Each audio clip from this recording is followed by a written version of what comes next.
You see, there's something curious about the way we reach for our phones. That small motion, thumb against glass, feels innocent enough. But beneath it, a whole world is tugging at the edges of our attention, whispering for us to stay, scroll, react. It's not just habit, it's hunger for recognition, for control, for connection. And yet, the more we feed it, the emptier we seem to become. The Stoics understood this kind of hunger long before screens existed. Marcus Aurelius lived surrounded by power, flattery, and spectacle, not so different from today's endless feeds. He too was tempted by noise, by the gaze of the crowd, but he learned to look inward, to anchor himself in something quieter, something the world couldn't shake loose. He called it living in harmony with logos, the rational order of the universe. To see things as they are, not as the passions paint them. To remember that what happens outside of us isn't ours to command. Only our thoughts, our judgments, our choices belong to us. When you think about it, social media is a vast theater of what the Stoics called externals, things beyond our control.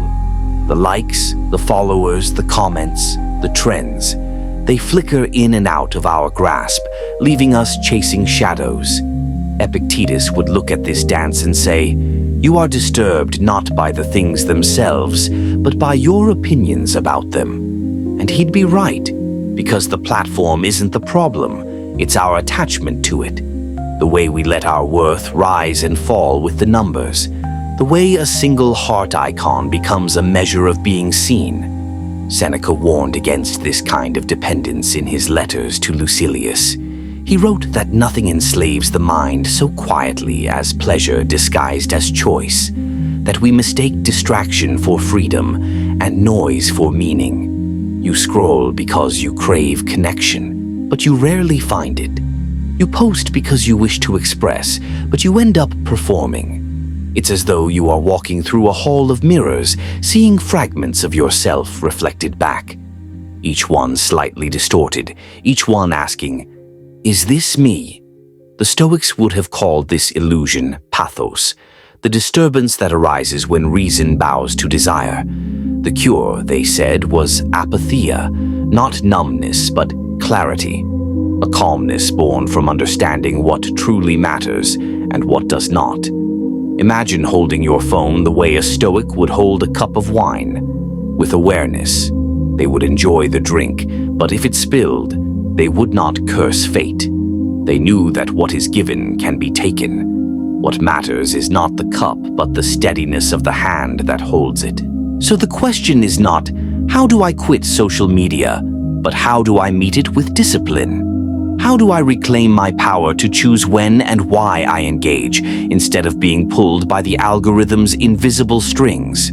Marcus would remind you, you have power over your mind, not outside events. Realize this, and you will find strength. The strength he spoke of wasn't grand or loud. It was the strength of stillness, the kind that lets you witness a notification appear without needing to respond. The kind that allows you to scroll without being swallowed.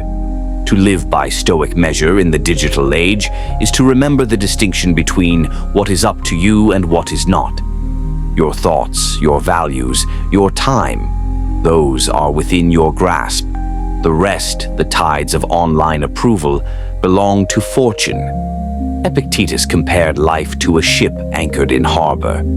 You may step ashore to gather shells, he said, but keep your mind on the voyage. If the captain calls, be ready to return at once.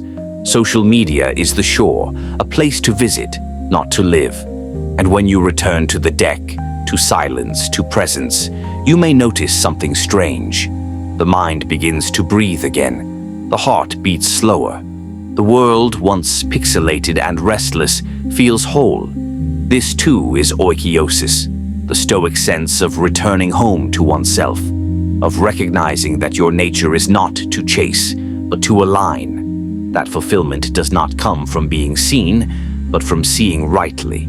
The Stoics never promised a life without temptation. They taught instead the art of meeting temptation with awareness, to let desire pass through you like wind through reeds, to act, not react, to scroll if you choose, but never as a slave, because in the end it isn't the phone that binds us, it's the story we tell ourselves about what it means to be without it.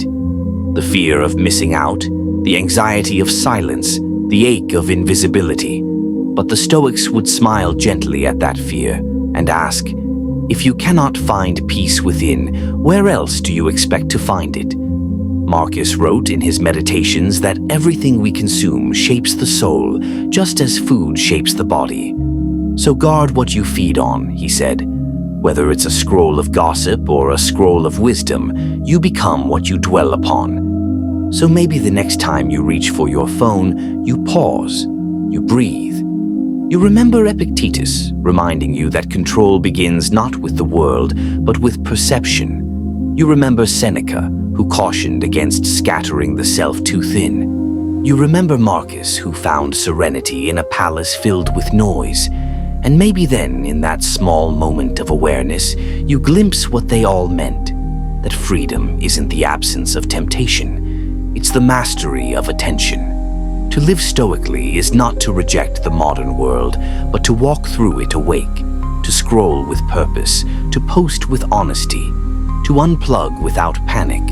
Because in the quiet that follows, after the screen goes dark, after the noise fades, you might rediscover something the Stoics knew long before all this began. That the truest connection isn't found in being followed, but in following reason.